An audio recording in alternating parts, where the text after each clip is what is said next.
I'm really thrilled that we've got with us, also carrying a cold, Alex Jones from the Centre for Cities. Alex, over to you.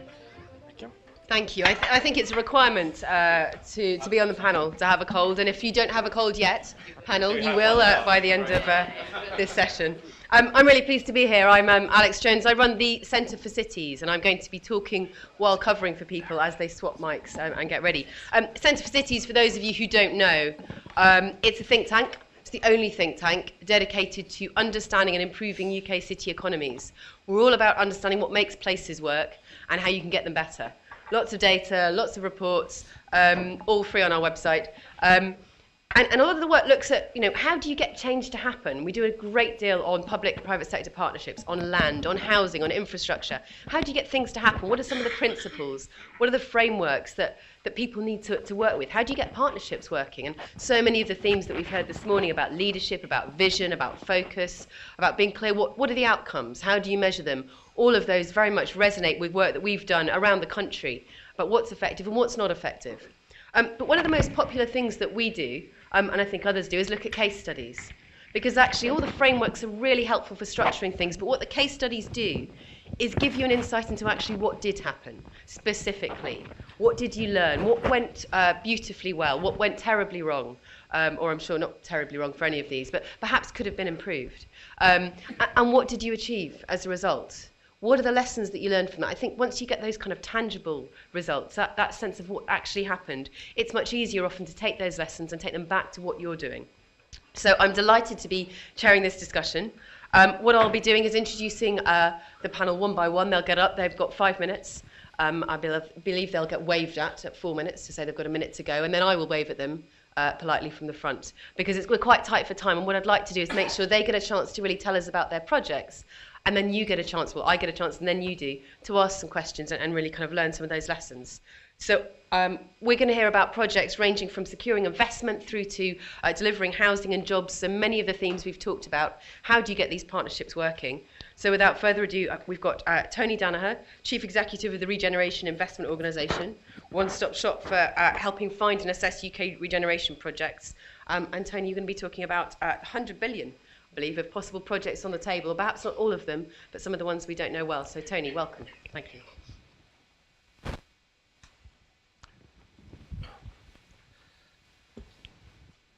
Good morning. Good morning. I mean, we've been told 4 times we've got 5 minutes, and physical menace follows if we don't stick to it. So I'll do my damnedest.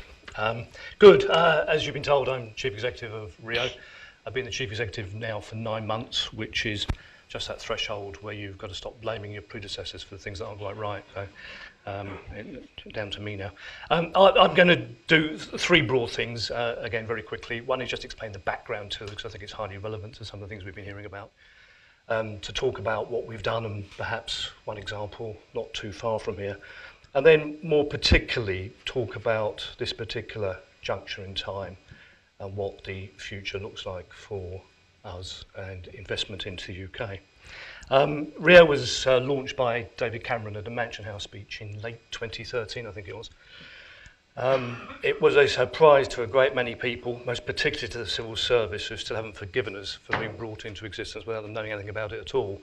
But the political and commercial logic behind the announcement was 2 or 3-fold, really. I mean, first and foremost, as we've heard anecdotally this morning, we have a government that, I'll probably get skinned alive for saying this, but I think it's the truth, a government with Keynesian instincts and intentions, with a rather challenged balance sheet.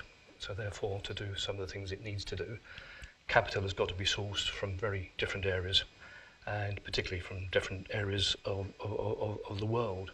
Our first year following that atomic startup was, in all candour, spent hoovering up projects that had been around and about, some of them languishing for long periods of time.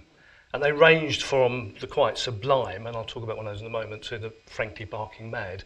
There were sort of 280, I think, that found their way into the pipeline of various categories. Some were just premature, some were misconceived, and many were just not in a shape or form that were remotely investable from the point of view of the type of capital that was anticipated we would be seeking to capture, channel, and then extend into projects throughout the United Kingdom.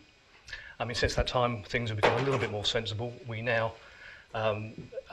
through a year's learning process, understand that investors are not a homogeneous grouping. They vary enormously in terms of their outlook, their appetite, their investment policy, where it is they would, in a million years, be prepared to invest. And we range from having to explain to people where London is, to where Leeds is, to where Edinburgh is. It varies enormously. It's a big educational dimension to it. But the other thing I think people misconceived at the outset was that overseas money had the potential to be stupid money, and it's not.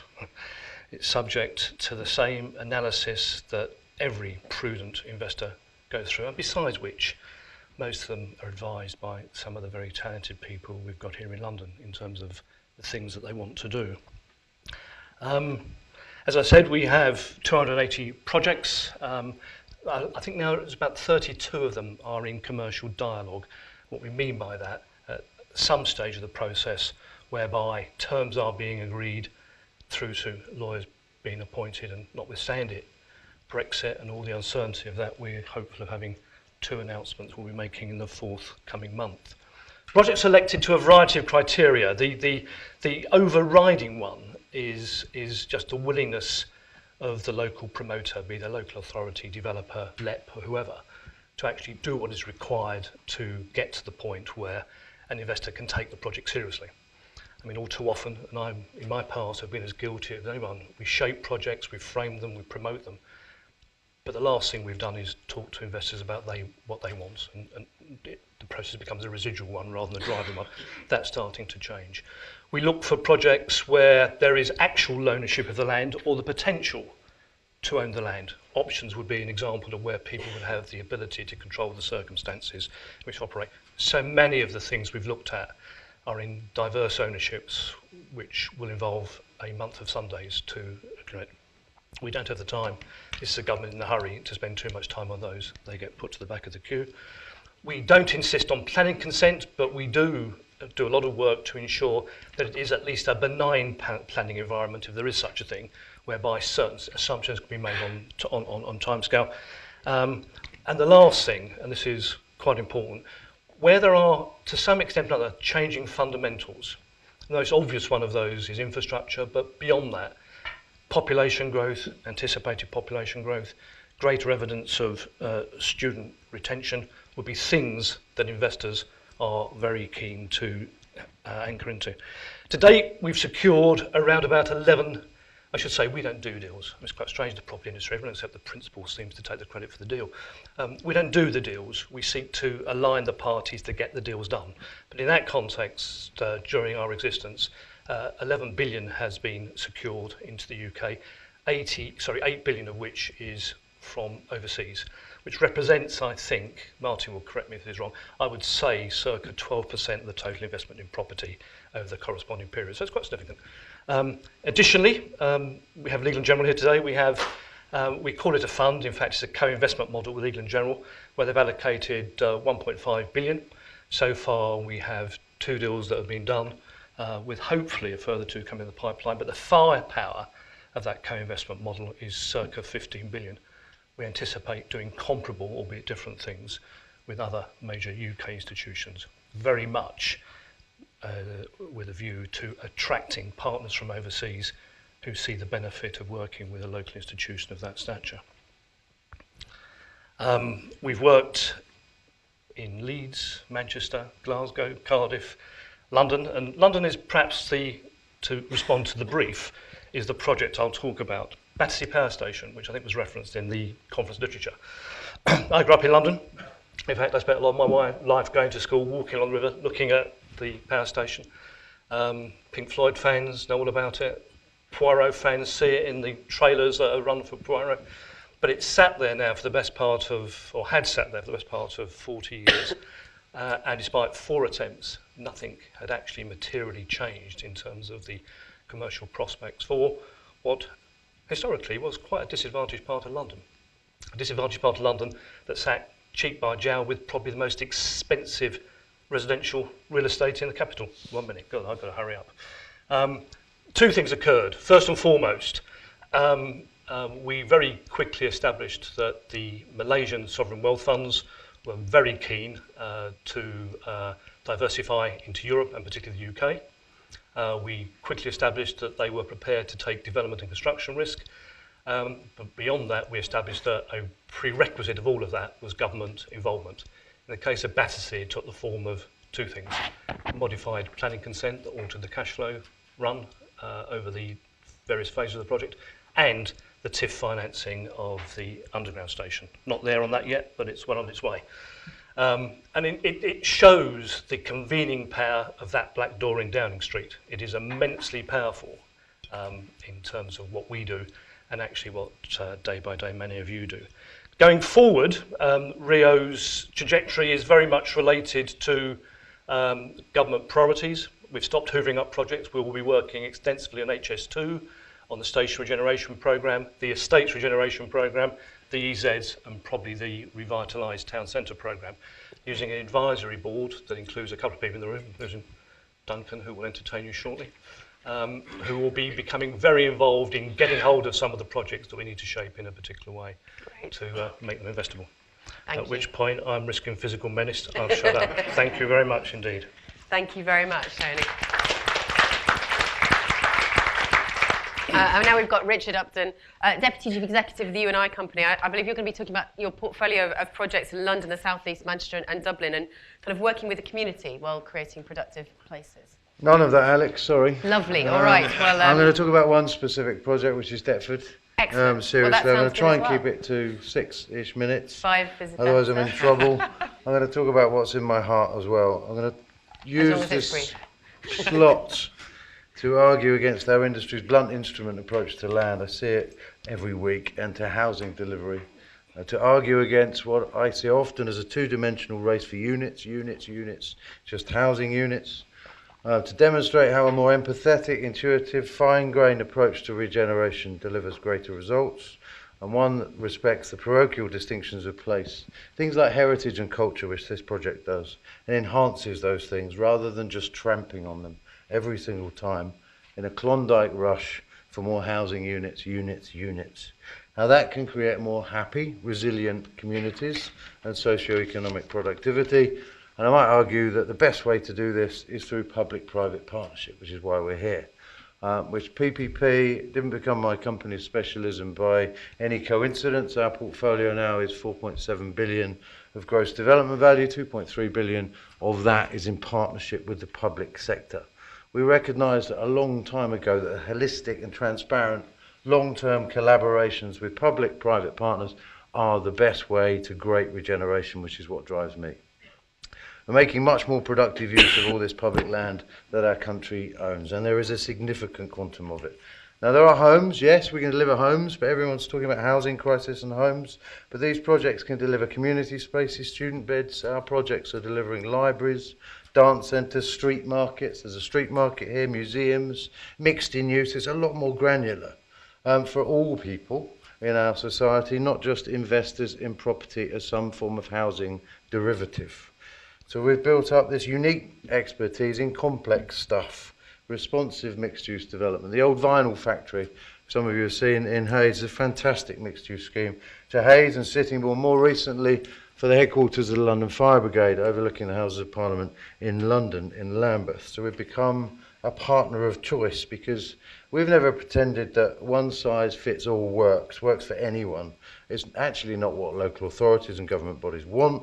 They want socio-economic productivity, they want well-being and a happy public. That's the outputs that we're looking for and we list in our bid. So on privately owned land, councils get to express the public interest through the planning system, which is a weak tool against the rapacious development force, I find. But on public land, there's a clearer opportunity for innovation, collaboration, dare I say it, radical ideas and value add. It's so much better. Holistic answers for a complex and evolving society. And I've been asked now to focus, sorry Alex, on the Deptford project. Not many of you know where that is because I'm sure you're very London-centric or regional-centric, but 6 minutes from London Bridge is this fantastic building. Go and have a look this summer. It's fresh in my mind because we're just finishing this summer. It's a PPP with the London Borough of Lewisham. A great collaboration. They picked us through OJU. We don't mind OJU. It sorts the wheat from the chaff, I think, with the experience that's necessary to deliver these things. The only thing you could buy on this 2-acre site in Deptford High Street before we moved in was non-prescription drugs and a dodgy MOT. So the council's, which is quite useful to some people in Deptford, but the council's aim was to build sustainable regeneration, and that was our job. Transformation of this 1834 railway structure, which is the oldest railway structure in London, new public piazza, new residential apartments, workspaces, affordable craft studios. We installed first a 1960s train carriage right at the entrance to our site to build trust and collaboration, to get an understanding about the grit of this place. Transformed it into a cafe. It became a hugely popular thing with local people. We restored it not with our own subbies, but with local neighbourhood craftsmen. It was run by a local group who understood the regeneration plans. It was run as a creative hub. It informed Rogers, Stirk, Harbour and Partners and their colourful proposals here. We had horticulture, we had cinema, we had theatrical events. The place was buzzing, not a derelict site with a hoarding saying, regeneration is coming, cheer up. After our biggest ever public consultation, there were creative pop-ups. We opened up the site. Jamie Oliver arrived, which must have meant that things were getting better, and planning was granted 2 years on construction. We've delivered it on time for that construction programme at least, and on budget. With Lewisham Council, we weathered the storm. We actually built mutual respect and trust during that period. So at the heart of the scheme, two things. This tinderbox, I'll speed up Alex, sorry, by Rogers, Stirk, Harbour and Partners. This historic carriage ramp, which is London's oldest railway structure. Creative industries and commercial units that we've let to people who live within half a mile of this site at discounted rents. We looked at all of their business plans, and some of them will fail, but our job really is about stitching the indigenous with the regeneration, getting some of that disposable income back into the economy. It's complex. The driver for the scheme from the council's perspective was not simply to maximise the capital receipt. It was much more subtle than that.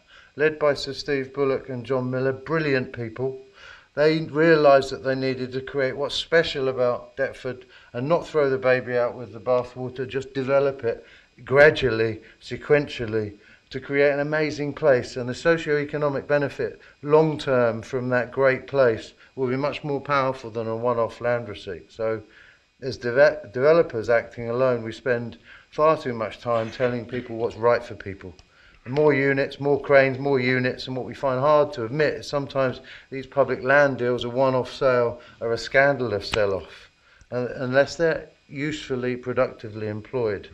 So just lastly, sorry Alex, I agree, a philosophical point for public land meeting. I agree with the 19th century philosopher that Joseph Proudhon said that property is theft, that we all own the planet, we just look after it for a period of time. And that's what our role is as developers. As public landowners, that's all of us own this land. We need to treat it extra specially carefully. All the best partnerships are about listening. So I wanted to talk to you about collaboration. Closer collaborations give us solutions for the rich and complex communities who we are here to serve. Almost. Sorry. Richard, thank you. One of the joys of this is hearing such interesting case studies, and one of the challenging things is being the person on the platform who's waving at people to stop. That was great. It'll be great to come to the questions. Dara Hurley, Investment Director at Mounttownville. I'm not going to tell you what you're going to talk about. You're going to tell me. Great. Thank you, Alex. And to slightly rework an old TV adage, Carlsberg don't do au jus processes, but if they did, they'd probably be the simplest in the world. In our view, the key to successful partnerships is not conceptually difficult. It's not based on process or acronyms. It does rely on people and trust with a capital T and relationships. I'll come back to that and the slide I was hoping would be up, but maybe won't be up on the board later. Here to talk about Mounttownville in partnership with Hyde Housing Group and Simon. Delighted that you're here today as well. Who've been selected by TfL as one of their shortlisted partners to develop thousands of new homes, workspaces and communities across TfL's London property portfolio. Given that TfL are hopefully releasing the first sites to the framework over the next day or so, I'll take today's opportunity to talk about Mounttownville's learning over our 15 joint venture partnerships in the last 5 years, and then some initial thoughts around the TfL process and what we've taken for it and might be applicable to other public partnerships. So since Mounttownville was founded in 1991, whatever success we've had, and Richard was involved from a very early stage, what has been based around long-term repeat partnerships. Last year, we delivered £66 million of profit for our partners, £66 million, 41 for our partners, and 25 million for our own account. Over the next 4 years, we'll deliver £180 million of profits for our partners. We've repeat joint ventures with A2 Dominion, Affinity Sutton, and One Housing Group. That profit is reinvested back into London estates and the provision of affordable housing. These partnerships have allowed us to combine our strengths in terms of complex construction, planning and design, sales and marketing with those of our partners. Where they've worked has been because of an open, collaborative culture where open questions and challenge are welcomed. This culture and alignment of values and interests has allowed us to glimpse that elusive mathematical proof 2 + 2 = 5, with customer recommendation scores above 95%, positive feedback from local boroughs and residents, and record financial results. Against the backdrop of a decent number of mistakes, what these partnerships have taught us is that trust is absolutely key. And for us, that stems from 2 sources. The first one up on the board is slightly harder to see. It's below the ground, but it's also the foundation. And that's character. What kind of person are you? How will you act when times get tough? And here brings the phrase, the old Irish phrase, don't marry the alcoholic and then complain about his drinking. The character is absolutely key up front. The second part is, how have people performed in the past? Have they done what they say they're going to do? It's people can promise lots of nice things, look at track records, compare track record to previous promises. And so for us, if both character and competence, those 2 aspects of trust are present, you have a good chance. Without it, all those day one rosy financial projections have a habit, at least in our experience, of rapidly evaporating. So since January 2015, we partnered with Hyde Housing Group and put our name in the ring for the TfL framework. Since then, we've spent roughly 10,000 man-hours on our submission, and we're delighted to be selected. But I think there's a couple of things that we think the TfL and Deloitte teams have done exceptionally well, and we'll just focus on 3 of those here. The first is that they've recruited a top quality team of advisors and in-house people with commercial experience and nous that's meant they haven't been entirely reliant on process to make their decisions. They match that with commercial experience and then make judgment calls. The second is they've relentlessly sold the potential opportunities to their potential partners. Instead of saying we have a great opportunity, Graham and his team have been media, trade press, one-to-one meetings, conferences, actively selling the opportunity. And importantly, they've kept doing that during the trickiest bits of OJU, the form filling, the box ticking, where you tend to lose that human relationship and sight of the broader opportunity. And then the third thing, in fairness, is they've taken the opportunity to redefine what best value means to them, and not necessarily, thank you Alex, the highest day one land value. And so we've been delighted at Mounttownville to see their focus on health and safety, something that we think is absolutely critically important. And we're very proud that the British Safety Council has named Mounttownville Britain's safest business for 2 years in a row, with an audit score of 99.98%. So with the hard part now over, all TfL have to do is select the partners for about 100 development sites and then develop thousands of homes, jobs and communities with those partners. More character, more competence, more trust needed. Thank you.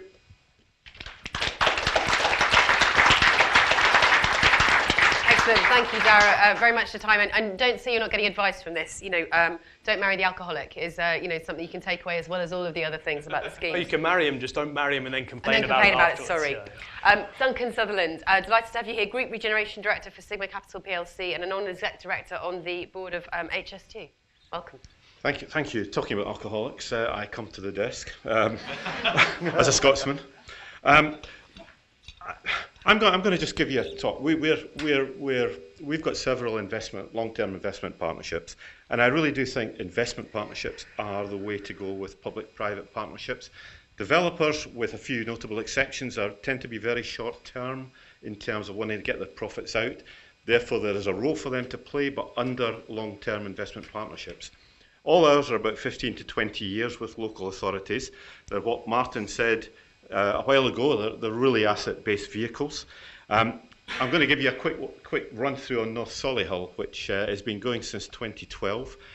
North Solihull, some of you, if you know the Midlands, will know as Chelmsley Wood. It was built as a single 10-year public sector housing estate by Birmingham City Council. It covers 1,000 acres, 18,500 houses, 40,000 souls.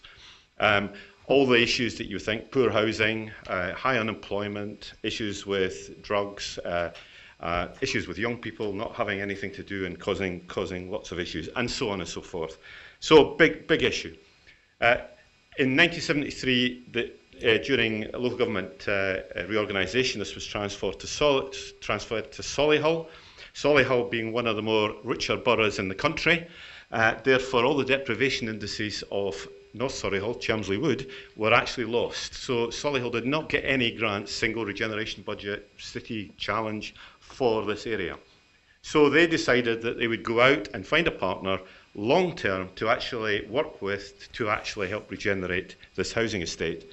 Martin, who's sitting in the front, was on the opposite side. He was advising the council. And that was absolutely brilliant because they had real advice in terms of how they approached this for all the small local authority who hadn't been in before. So what did we do? Well, we went through a no-due process which cost us about 800,000 risk. We won it, thank God for that, along with partners Bellway, the developer that sits underneath, and a local housing, an LSVT from Coventry, where I used to work. And effectively, we won it by producing a long-term business plan, which was not just about housing, was not just about building commercial stuff. It was about community. It was about how you actually work with the community to put back what they want, to the things that they want to see within their community. So the plan had lots of housing. It had the restoration of some housing. It had new village centres. It had health centres. It had 10 primary schools, and so on and so forth. The model was the council put all their land in. Any receipts from that land that were from private housing and so on were recycled through the partnership back into primary schools, into community facilities, into getting people into training, and so on and so forth. And you see how the model goes. The achievement that we made over the past 12 years, and remember this is through one of the biggest economic recessions we've ever had, was a community now that has lots of facilities, lots of new facilities that they're still developing, an education system that has 10 new primary schools, that has all its new secondary schools redone, brand new. Educational attainment has gone up 200% from where kids were going outside the area. All the schools are now oversubscribed. We have the new housing right across the tenures, both social, private, and now rented, private rent.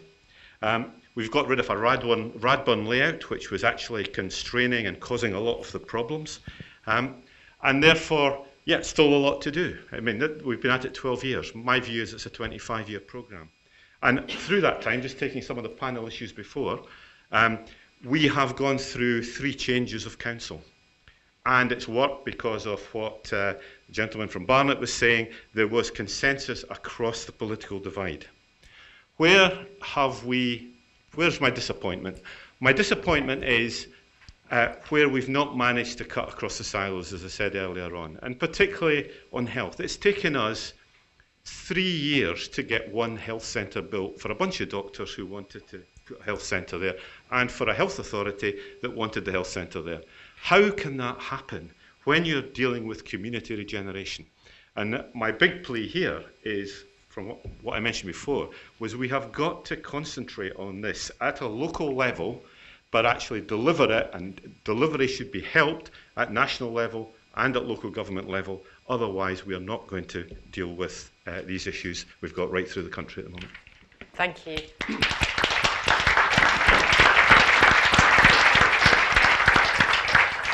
Really interesting. I've got lots of questions, but final case study is Stephen McDonald, Director of Place Ferrari, which is a joint venture between Barnet Council and Capita.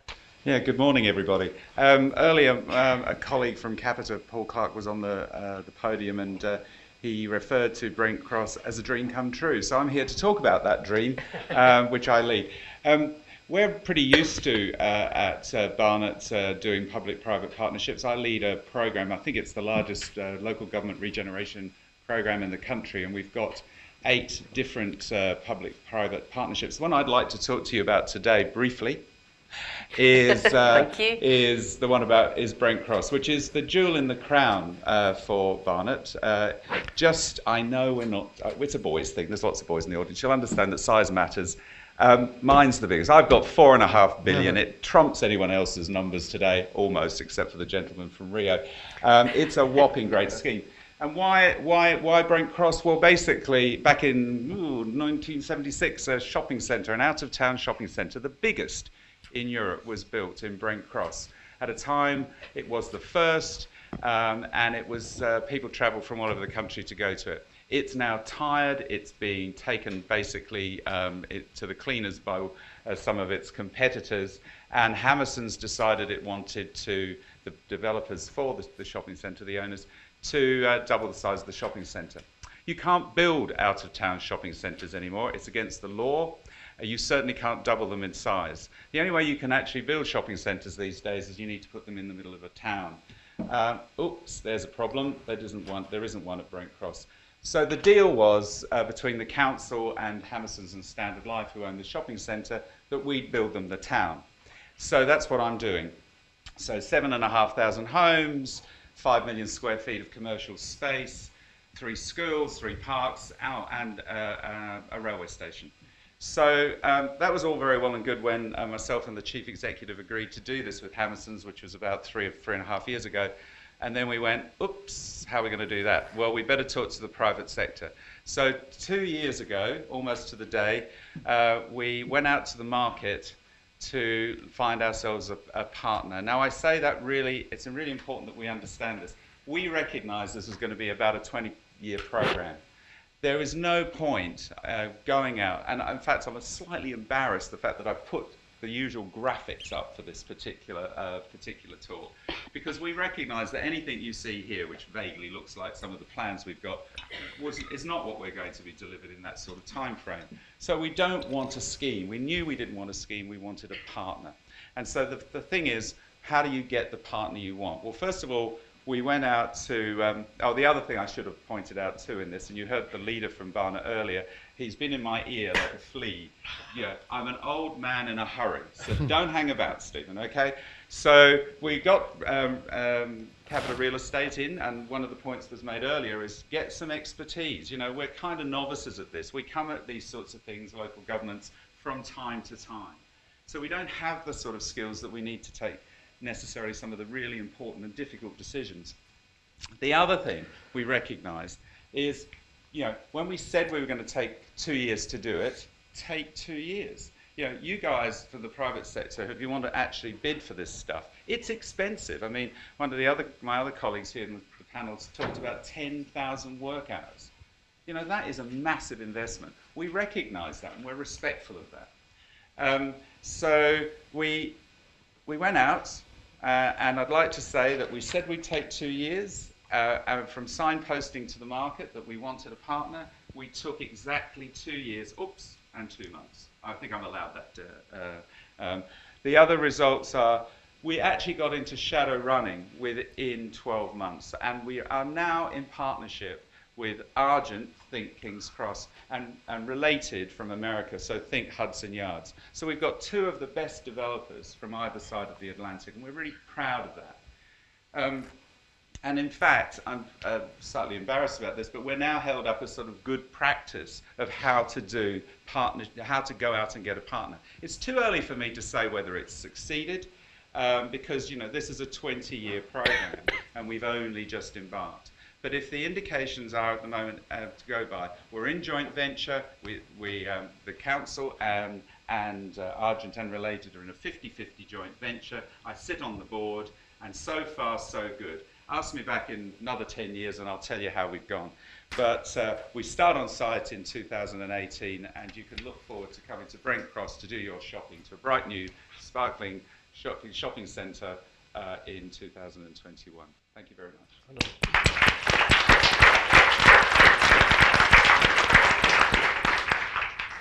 What I'll do now is thank you all. I think really interesting presentations, slightly different perspectives. I'd just like to ask you all, we've just got a few minutes and I've been given the nod to run over very slightly, just to ask you all a question each. If you've got a burning question in the audience, do put your hand up. But Tony, I wanted to start with you. I was really interested in what you were saying about what it takes to kind of get investment. So if you were going to say two things to people trying to kind of put together packages, public and private sector working together to get investment, what would those two things be to make sure you can really get the money?